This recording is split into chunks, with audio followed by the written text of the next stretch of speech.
What if a wild rumor sent you to prison for life, or even death row, for a crime you didn't commit? This haunting story of the West Memphis Three will leave you stunned.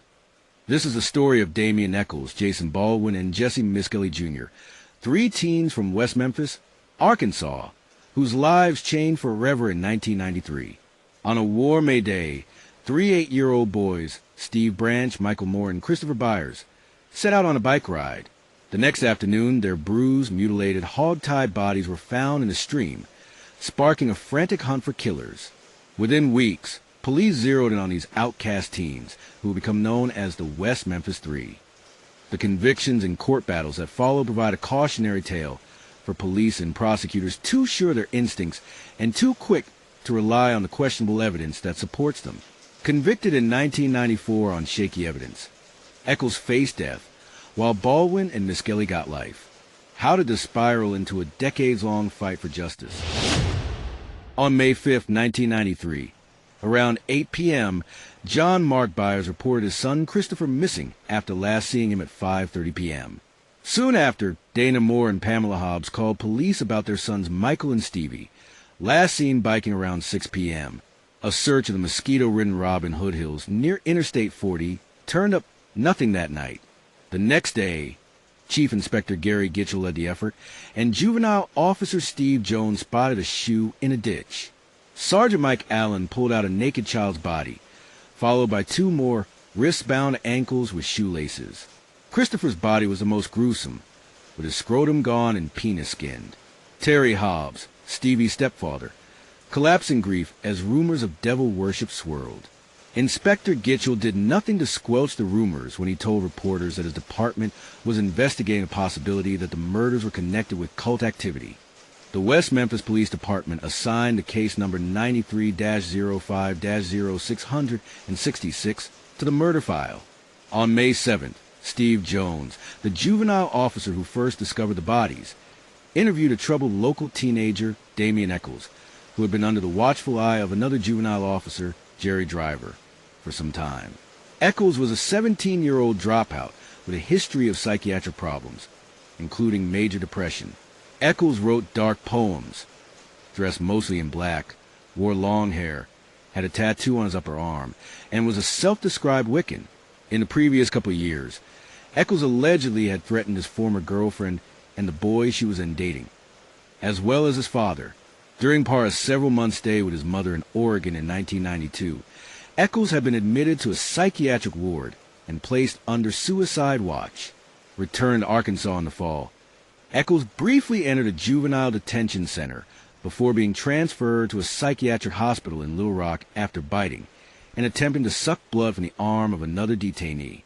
Following his release from the Little Rock hospital, Echols returned to West Memphis, where he met regularly with a social worker at a mental health center. The social worker reported in her notes that Echols told her he might become another Charles Manson or Ted Bundy. Jerry Driver's knowledge of Echols convinced him that Damien might have a lot to do with the murders of Chris Byers, Michael Moore, and Stevie Branch, and he pushed his suspicions with members of the West Memphis Police Department. Police questioned Echols about the Robin Hood Hills murders 3 separate times between May 7th and May 10th. Twice at the trailer park where he lived and once at the police station. Echols told investigators he never heard of the 3 boys and that the person who committed the murders was obviously sick. He said he spent the evening of May 5th at home with his mother, talking on the phone with 2 girlfriends in Memphis. In his notes of the police station interview, Lieutenant James Sudbury reported that stated, "The killer is probably someone local and that he won't run." He noted that Echols likes to read books by Stephen King and has evil across his left knuckles. Echols willingly took a polygraph test. The administrating officer concluded that Echols recorded significant responses indicative of deception. In addition to Echols, investigators focused their attention on Jason Baldwin, a friend of Damien's who also had evil inked across his left knuckles. Like Echols, Baldwin denied any involvement in the killings, but detectives on the case increasingly thought otherwise. Investigations might have stalled were it not for the work of a local waitress named Vicky Hutchison.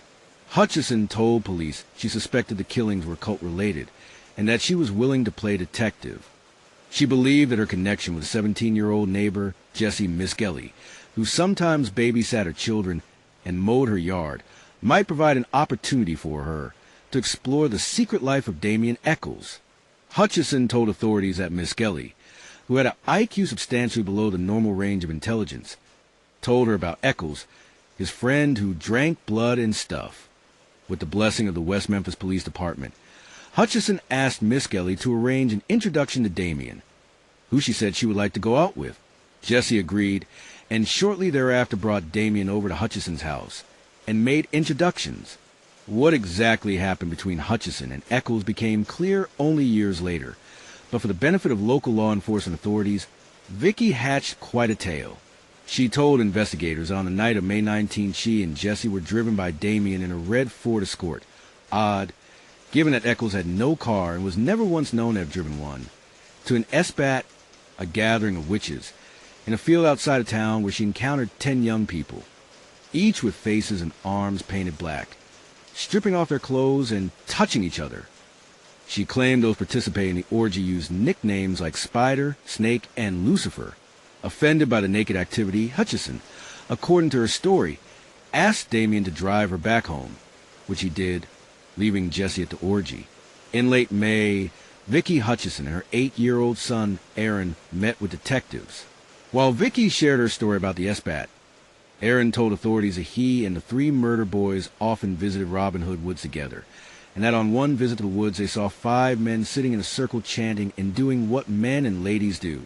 On June 2nd, West Memphis police polygraphed Vicky Hutchison. West Memphis seemed to have a lot of faith in polygraphs. Polygraph Administrator Bill Durham reported that Hutchison was telling the truth, convinced by the polygraph results that they had their murderer. The police pick up Jessie Misskelley for questioning about 9 a.m. the next day. They tell Jessie there was a $35,000 reward for information leading to convictions in the case, and if he helps them solve the case, his family will be eligible for the money. In a polygraph interview, Jessie initially denies participating in either satanic rituals or the murders, but Detective Durham tells another officer Jessie is lying his ass off. Do polygraph examiners ever get it right in West Memphis? After hours of harsh questioning by Gitchell and Ridge, Jessie begins to tell the officers what they want to hear, that he and Damien and Jason committed the murders. Later, Jessie would offer this account of his experience. I kept telling Inspector Gitchell and Detective Ridge, I didn't know who did it, I just knew of it what my friend had told me. But they kept hollering at me. They kept saying they knew I had something to do with it, because other people had told them after I told him what the 3 boys were wearing. Gary Gitchell told me. Was any of them tied up? That's when I went along with him. I repeated what he told me. I said, yes, they were tied up. He asked, what was they tied up with? I told him a rope. He got mad. He told me, God damn it, Jessie, don't mess with me. He said, no, they was tied up with shoestrings. I had to go through the story again until I got it right. They hollered at me until I got it right. So whatever he was telling me, I started telling him back. But I figured something was wrong, because if I'd have killed him, I'd have known how I'd done it. Eventually, the inconsistencies that trouble officers, such as Jessie saying the murders occurred in the daytime when they actually occur at night, or that they tied up the boys with rope when the actual murderer used shoelaces, are ironed out, and Jessie's story begins to match the known facts of the case. Some 5 hours after picking Jessie up, police taped Jessie's confession. In the taped confession, Jessie states that while in Robin Hood Woods with Damien Echols and Jesse Baldwin, he watched Echols hit Chris Byers in the head with his fist and bruise him all up real bad, and then Jason turned around and hit Steve Branch. Then the other one took off. Michael Moore took off running. So I chased him and grabbed him and hold him until they got there, and then I left. Jessie stated that when he returned to the scene minutes later, all 3 boys have their clothes off and are tied up. Then they tied them up, tied their hands up. They started screwing them and stuff, cutting them and stuff, and I saw it and turned around and looked, and then I took off running. I went home. Then they called me and asked me how come I didn't stay. I told them I just couldn't. Within hours after securing Jessie's confession, Deputy Prosecutor John Fogelman appeared before a municipal court judge for warrants that would allow searches of the homes of Misskelley, Baldwin, and Echols. By 10:30 p.m. on June 3rd, 1993, all 3 teenagers were rounded up and each charged with 3 counts of capital murder. At a press conference the next morning held to announce the arrests, Gary Gitchell is asked how confident he felt about his case on a 1 to 10 scale. Gitchell answers, 11. Working to strengthen their case to something beyond 11 on the 10-point scale, police decide to re-interview Vicky Hutchison's 8-year-old son, Aaron. Aaron now tells a detective that he actually had been with the 3 boys in the woods and witnessed their murders. According to Aaron's account, he received a call the night before the murders from Jessie Misskelley inviting him to bring his 3 friends to the woods the next day where they would all do something. Once there, Aaron said Jessie, Jason, and Damien slapped his friends. I ran and Jessie caught me. Then I got away and he caught me again and he tied me up. I stayed there for about 40 seconds and got untied. Asked by Gitchell how he was tied up, Aaron replied, with a rope. Aaron said, they couldn't hurt me because I kicked every one of them with a foot. Meanwhile, he said his friends got stabbed and had their clothes pulled off. Then he said they cut off the private spot. From a distance, Aaron told Gitchell he watched as the 3 teens raped Michael, Chris, and Steve. While Aaron's story would strike most people as wildly implausible, Gitchell was pleased. He now had a second eyewitness to the Robin Hills murders. On August 4th, 1993, Judge David Burnett presided at a pretrial hearing in Marion, Arkansas. Burnett ruled that Misskelley should be tried separately from Echols and Baldwin. Burnett also ruled that the state could introduce Jessie's confession, despite defense arguments that it was obtained under coercive circumstances. In another important pretrial ruling, Burnett concludes that all 3 defendants should be tried as adults rather than juveniles. On January 18, 1994, the trial of Jessie Misskelley began in Corning, Arkansas, with a jury of 7 women and 5 men selected. Prosecutor John Fogelman opened by arguing that discrepancies in Misskelley's confession were due to his attempt to minimize his role, asserting he was an accomplice to Damien Echols and Jason Baldwin in the murders. Defense attorney Dan Stidham countered that the prosecution stemmed from pressure for arrests and a bias toward Echols, claiming the confession was coerced under intense interrogation. The state's first witnesses were the mothers of the murdered boys, Christopher Byers, Michael Moore, and Stevie Branch, who recounted their last sightings on May 5, 1993. Stidham avoided implicating John Mark Byers, Christopher's stepfather, due to potential juror backlash, though suspicions lingered for years. Detective Baron Ridge and Dr. Frank Peretti provided graphic testimony about finding the bodies and autopsy details, supported by disturbing photos. Inspector Gary Gitchell defended Misskelley's confession, downplaying errors, e.g., timing and rope versus shoelaces, as confusion, and the auto tape was played. The prosecution opted not to call Aaron Hutchison, an alleged eyewitness, due to his implausible story, instead using his mother, Vicky Hutchison, who claimed to play detective and attend an SBAT, though details were limited. With scant physical evidence, the state relied on fiber similarities from a cap and bathrobe, deemed inconclusive, and a book titled Never on a Broomstick to suggest a cult motive. Stidham chose not to have Misskelley testify, fearing cross-examination exploitation due to his low IQ, and instead sought to cast out. Expert Warren Holmes was barred from presenting polygraph results, but highlighted false confession indicators outside the jury's presence. Dr. Richard Offs testified that Misskelley's confession was a false statement under interrogation strain, noting his vulnerability, though he couldn't directly label it coerced. Closing arguments saw Fogelman deny coercion, while Stidham warned of state injustice. The jury found Misskelley guilty on all counts, sentencing him to life without parole. 2 weeks after the verdict in the Misskelley trial, jury selection began in the Jonesboro, Arkansas courtroom for the trial of Damien Echols and Jason Baldwin. Only the day before the trial opened, Dan Stidham announced, Mr. Misskelley made a decision last night that he is not going to testify against his co-defendants. Without Jessie's testimony, the state was left with thin, circumstantial case, but it did have a helpful ruling from Judge Burnett denying a motion filed by Baldwin's attorneys asking that he be tried separately. Prosecutors could hope that the evidence tying Echols to witchcraft, as well as some damaging statements by Damien, might lead a jury to a conclusion of guilt by association in Baldwin's case. John Fogelman spoke first to the jury, telling them that the state would prove through scientific evidence and the statement of his own defendants that they caused the deaths of Michael Moore, Stevie Branch, and Chris Byers. Representing Jason Baldwin, Paul Ford argued that Jason Baldwin, only 16 when he was arrested, is not a troublemaker.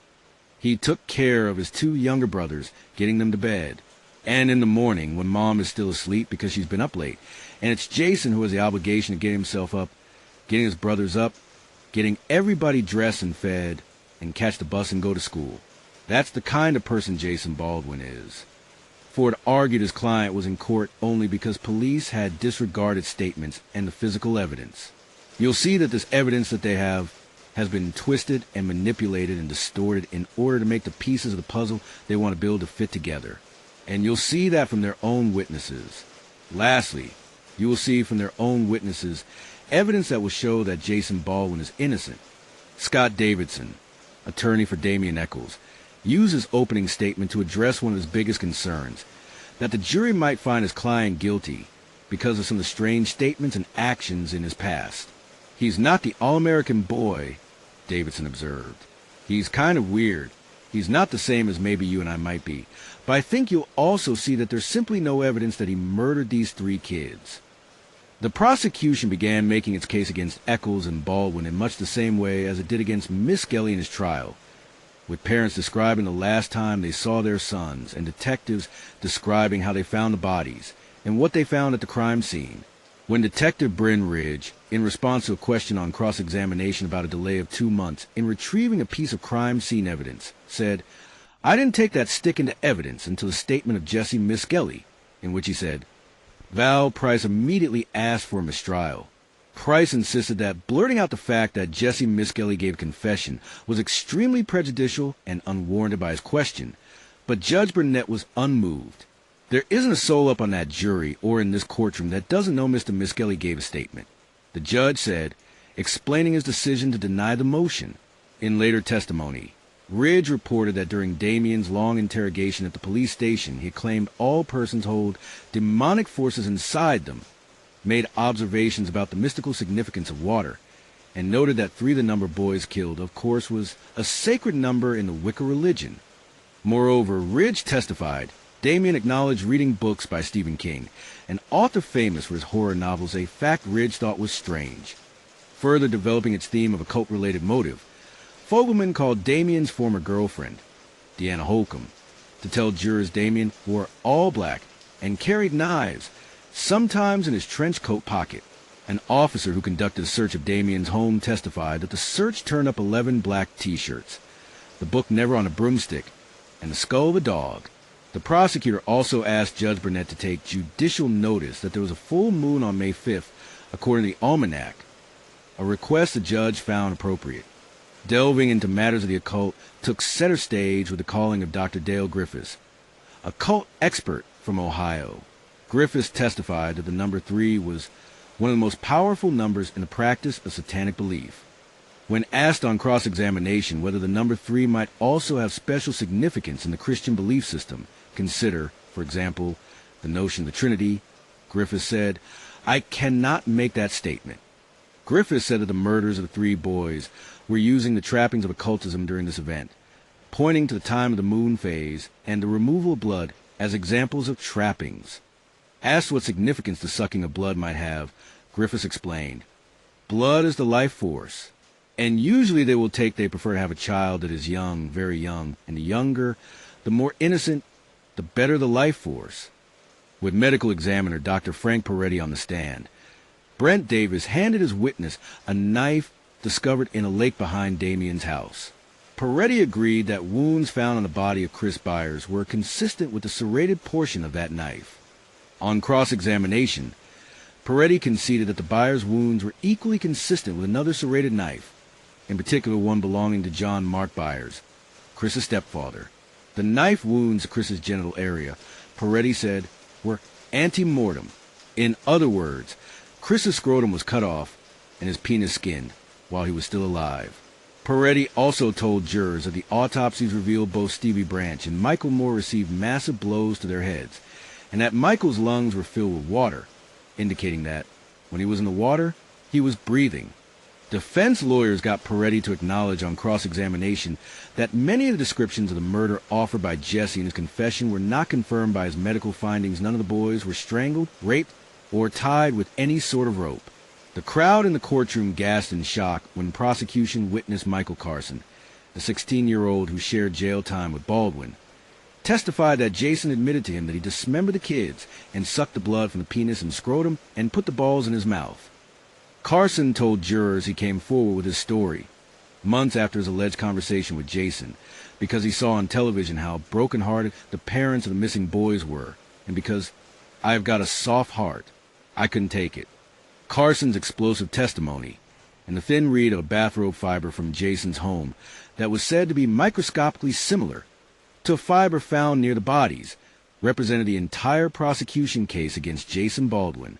The state's case against Jason was sufficiently weak that they had earlier approached his attorneys with a proposal to ask only for a sentence of 40 years, with parole possible in 15, in return for his testifying against Damien. Jason emphatically rejected the proposal. Detective Mike Allen pointed a spot on a map of the area around the trailer park where Baldwin and Echols lived to indicate wherein a lake divers found a serrated knife that the state now implied was the likely weapon of mutilation wielded by Damien on May 5, 1993. On cross-examination, Allen was asked whether he in fact was claiming that the knife was the murder weapon. "No, sir," Allen answered. "I am not telling the jury that." Recalled to the stand for questioning about the knife, Detective Ridge acknowledged that the idea to hunt in the lake behind the Echols trailer came not from any law enforcement officer, but from the prosecutor, John Fogelman. Besides the disputed knife, the only physical evidence allegedly connecting Echols with the crime was a trace of blue wax found on the shirt of one of the murdered boys and a polyester fiber recovered from a Cub Scout cap that, according to Lisa Sakavicius of the State Crime Lab, was microscopically similar to fibers found on a shirt in the Echols home. The prosecution wrapped up its case with the testimony of two girls who claimed to have overheard Damien confess to murders while attending a softball game.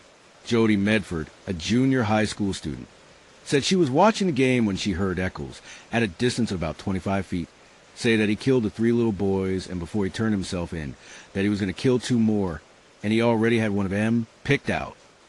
On cross-examination, Medford admitted that though she told her mother about the overheard comment, neither she nor her mother bothered to report the matter to police. Medford's story generally matched that of her 12-year-old friend, Christy Van Vickle, who attended the girls' softball game with her that evening in May 1993. After opening its case with testimony from Pam Echols, who told jurors her son spent the night of the murders at home with her, and in phone conversation with 2 girlfriends, the defense called Damien to the stand. Val Price asked Damien about his family history and his interests, which Damien said included skateboarding, movies, talking on the phone, and reading. He then asked Damien about his focus on the Wicca religion, which Damien explained was basically a close involvement with nature. "I'm not a Satanist," Damien insisted. "I don't believe in human sacrifices or anything like that." Price asked Damien to read excerpts from his personal journal, which included favorite quotes such as, "Life is but a walking shadow. It is a tale told by an idiot, full of sound and fury, signifying nothing," from Shakespeare's Macbeth. Asked why he kept a dog skull in his bedroom, Damien replied, "I just thought it was kind of cool." Asked why he had the word evil tattooed across his knuckles, Damien had a similar answer, "I just kind of thought it was cool, so I did that." Questioned about why he always wore black, Damien responded, "I was told that I looked good in black, and I'm real self-conscious, the way I dress." And so it went.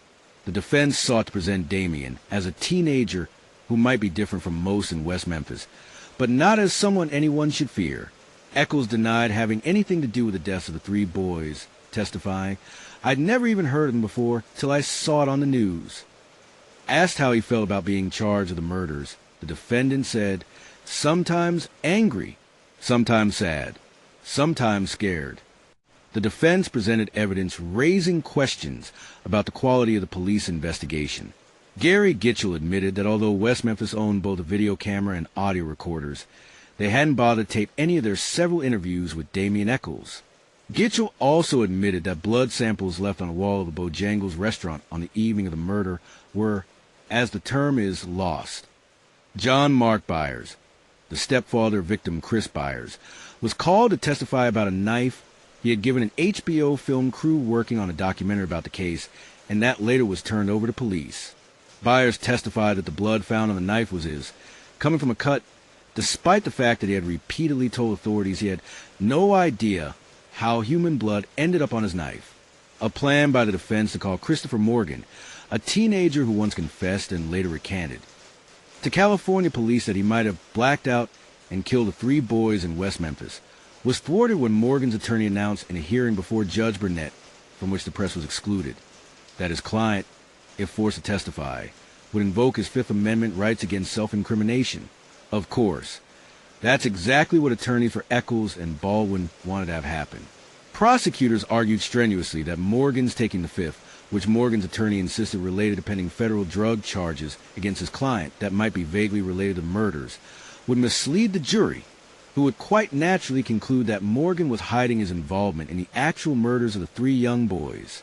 Burnett ruled that he would not force Morgan to testify and said that anyone who mentioned his ruling to the press, or anyone else, will be held in contempt, and I mean it. With what defense attorneys viewed as their best witness now off the hook, they called as their final witness Robert Hicks, a police training officer with expertise about satanic crime. Hicks testified that he knew of no connection between sexual mutilation and the occult. He also told jurors that we do have empirical evidence that listening to Metallica music does not lead people to commit crimes. He described the phrase trappings of the occult, used by prosecution expert Dale Griffiths, as absolutely meaningless in considering any kind of violent crime. That was it. The defense rested. Jason Baldwin never testified, his attorney hoping that his client's low profile and the scant evidence against him would save his client. We wanted to just disappear on the radar screen and let Damien be the whole focus, Paul Ford said later.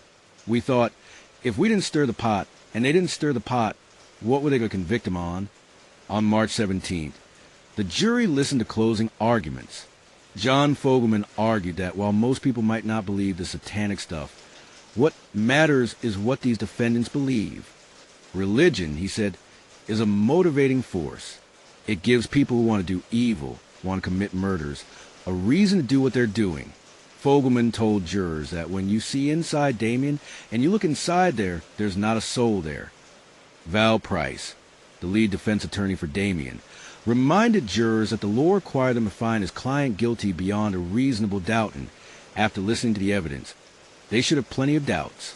He pointed to the blood found on the knife owned by John Mark Byers, the bloody man who entered a local Bojangles restaurant about the time of the murders, and the almost non-existent physical evidence connecting Damien with the murders. He argued that having weird things in your room doesn't mean you're guilty of murder. Paul Ford delivered the closing argument for Jason Baldwin, arguing that the prosecution hoped jurors would find his client guilty by association. Take the blindfolds off, he told jurors, and look at this case the way it really is and send Jason Baldwin home. The final argument belonged to Prosecutor Brent Davis. Summing up, Davis said, "We have presented a circumstantial case with circumstantial evidence, and it's good enough for conviction." He told jurors, "You can feel good about convicting both defendants." The following afternoon, jurors returned to the courtroom with their verdict. Judge Burnett read from the verdict forms the jury's findings. Both defendants were guilty of capital murder in the deaths of all 3 boys. Family members of the murdered boys cheered and hugged. Jason seemed to cry, while Damien showed little emotion. Terry Hobbs, Stevie Branch's stepfather, told reporters he hoped both defendants would be executed. "Those guys took a life. Let them lose a life." He only wished he could have 10 minutes alone with Baldwin and Echols to do to them what they did to the boys. In a second punishment phase of the trial, the jury listened to evidence relating to aggravating and mitigating circumstances for each of the 2 defendants.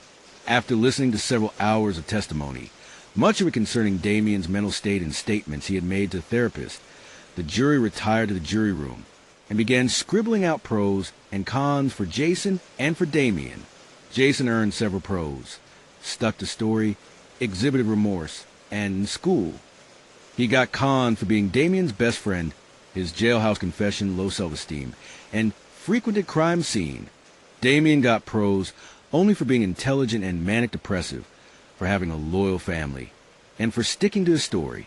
His long list of negatives, however, included satanic follower, manipulative, dishonest, weird, something to gain, blue, kisses to parents, inappropriate thought patterns, and eat father alive. The jurors decided to sentence Jason to life in prison without opportunity for parole.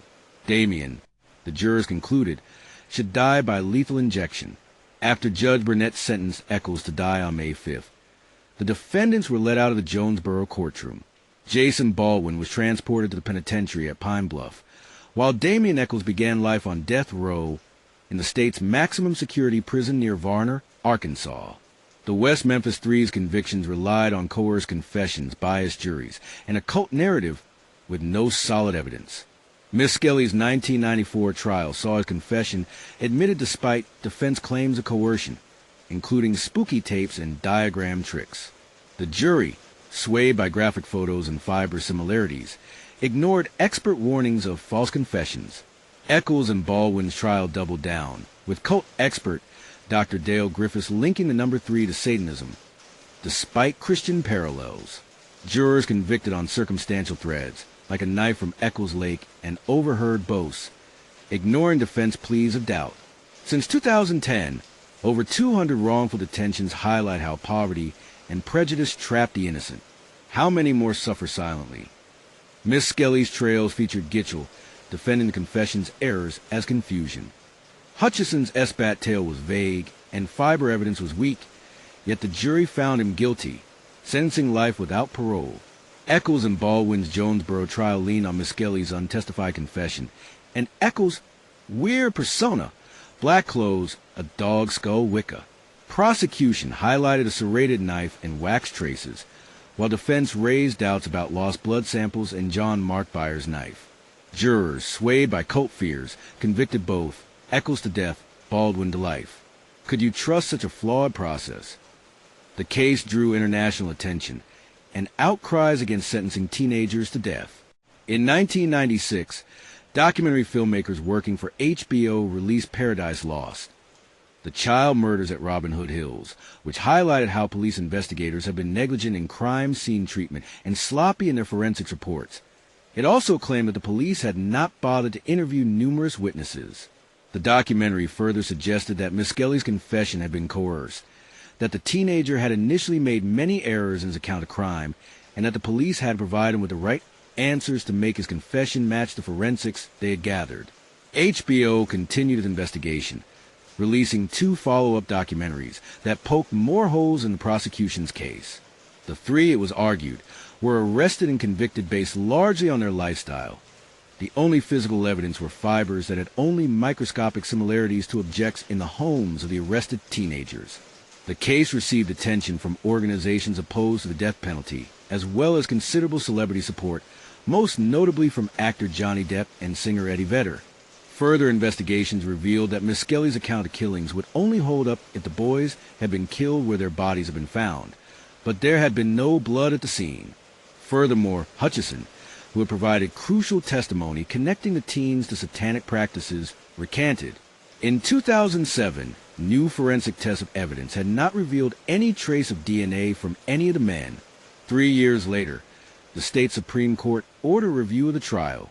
The district attorney's office, however, negotiated a settlement with the 3 convicted prisoners. Under the terms of what is known as an Alford plea, the 3 men maintained their innocence, but formally acknowledged that the state possessed enough evidence to convict them beyond a reasonable doubt. Damien Echols struggled emotionally when Jason Baldwin initially refused to agree to the deal. In his book published in 2012, Life After Death, Damien Echols described his feelings as he waited for word as to whether Jason Baldwin would agree to enter an Alford plea, a deal with the state that would result in the release of the West Memphis Three. The prosecutor wanted all 3 of us, Jessie, Jason, and me to take the deal, or there would be no deal. Over the years, Jason had grown to love prison. His circumstances were not the same as mine. He had a job. He had befriended the guards, and was actually looking forward to next year in prison school. Jason has also said previously that he wasn't willing to concede anything to the prosecutors.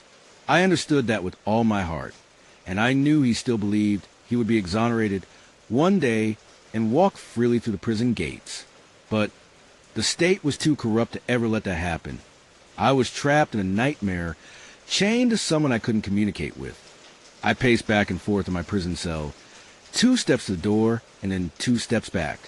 Over and over and over I paced at all hours of the day and night.